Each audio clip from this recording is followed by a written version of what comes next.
period of immense growth for the United States. Fueled by ambition, the young nation embarked on westward expansion, driven by manifest destiny. This belief held that the US had a God-given right to expand from coast to coast. It led to the annexation of Texas, the Oregon Territory, and California. Settlers were drawn by fertile lands and new opportunities. But what if the US had looked eastward, towards Canada and Greenland? This essay explores the hypothetical scenario of an eastward expansion. The relationship between the United States and Canada has been marked by both cooperation and conflict.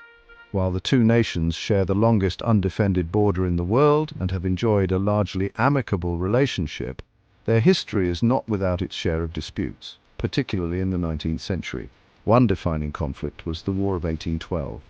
The United States, driven by territorial ambitions and grievances over British maritime policies, attempted to invade and conquer British North America, which would later become Canada.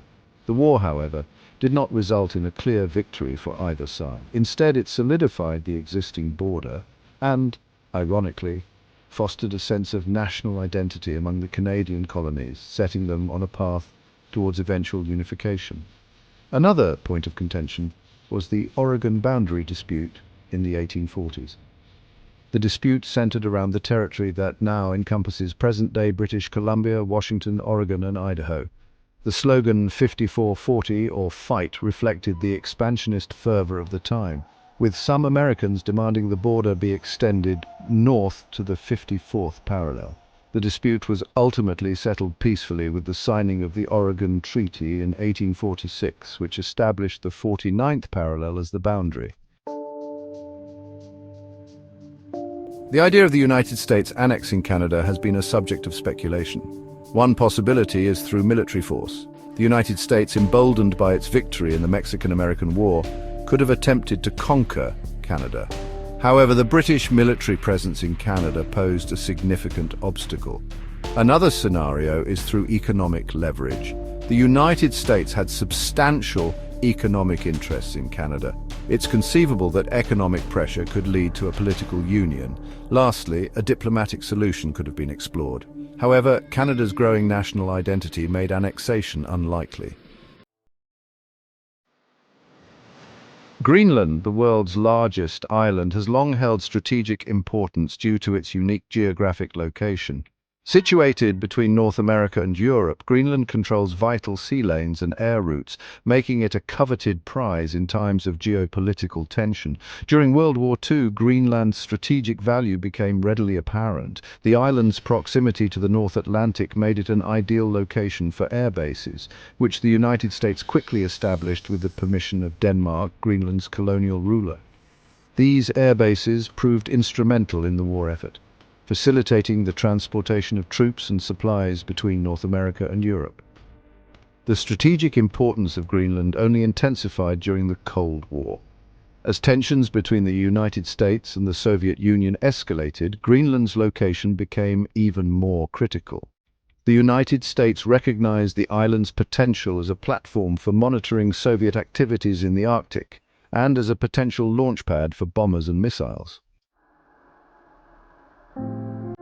Section 5. The allure of the Arctic U.S. attempts to secure Greenland.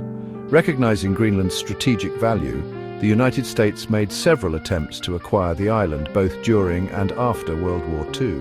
These attempts, however, were met with steadfast resistance from Denmark, which was determined to maintain its sovereignty over Greenland. In 1946, President Harry Truman offered Denmark $100 million to purchase Greenland. Truman viewed Greenland as a vital asset in the emerging Cold War, believing it would bolster American security and limit Soviet influence in the Arctic. Denmark, however, flatly rejected the offer, emphasizing its historical and cultural ties to Greenland. The United States persisted in its efforts to secure a greater presence in Greenland, focusing on expanding existing military installations and establishing new ones. The Thule Air Base, established in 1951, became a cornerstone of American Arctic strategy, housing a vast array of equipment, including long-range bombers capable of reaching the Soviet Union. Despite American interest and offers, Denmark remained resolute in its refusal to relinquish control over Greenland.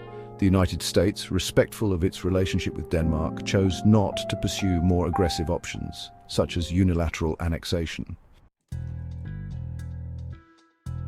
Section 6. Shifting Priorities: Why Eastward Expansion Never Materialized. While the allure of eastward expansion, with its potential territorial gains and strategic advantages, was certainly present, several factors ultimately prevented the United States from pursuing this path. Following the tumultuous period of the Civil War and Reconstruction, the United States turned its attention inwards. The focus shifted to rebuilding the nation, healing its divisions, and fostering industrial growth. Westward expansion continued, but the acquisition of Canada and Greenland no longer held the same appeal. Moreover, the United States recognized the importance of maintaining positive diplomatic relations with both Canada and Denmark. Canada, while still under British dominion, was emerging as a valuable trading partner and a stable presence on its northern border. Denmark, a neutral country with close ties to the United States, was not an enemy to be made. Furthermore, Canadian national identity, nurtured through its own struggles and triumphs, had taken root. The idea of being absorbed into the United States held little appeal for Canadians. The United States, respectful of the burgeoning Canadian identity, recognized the futility and potential consequences of pursuing annexation. Section 7. A World Reimagined: The Geopolitical Implications of an Expanded United States. The hypothetical eastward expansion of the United States, had it come to pass, would have resulted in a vastly different geopolitical landscape. The balance of power would have shifted dramatically, creating ripple effects that would have been felt across the globe. An expanded United States, encompassing Canada and Greenland, would have commanded a staggering amount of territory, natural resources and strategic depth. Its economic and military might would have been unparalleled, potentially altering the course of major conflicts, such as World War II and the Cold War. The relationship between the United States and Great Britain, already complex, would have been put to the test. The annexation of Canada, a former British colony, would have undoubtedly strained relations, potentially leading to a more adversarial dynamic between the two powers. The Soviet Union during the Cold War would have faced a more formidable adversary in an expanded United States. The acquisition of Greenland would have given the United States a strategic advantage in the Arctic, potentially altering the course of the Cold War and its various proxy conflicts. Expansionate: Expansionism in the 21st Century, a resurgence of an old idea? The idea of territorial expansion may seem like a relic of the past, but it has resurfaced in recent years, albeit in a different context. Globalization, technological advancements, and shifting global power dynamics have led to renewed discussions about national sovereignty, territorial integrity, and the use of military force. President Trump's reported interest in purchasing Greenland in 2019, while met with amusement and disbelief by some, highlighted the enduring allure of territorial expansion for certain segments of American society.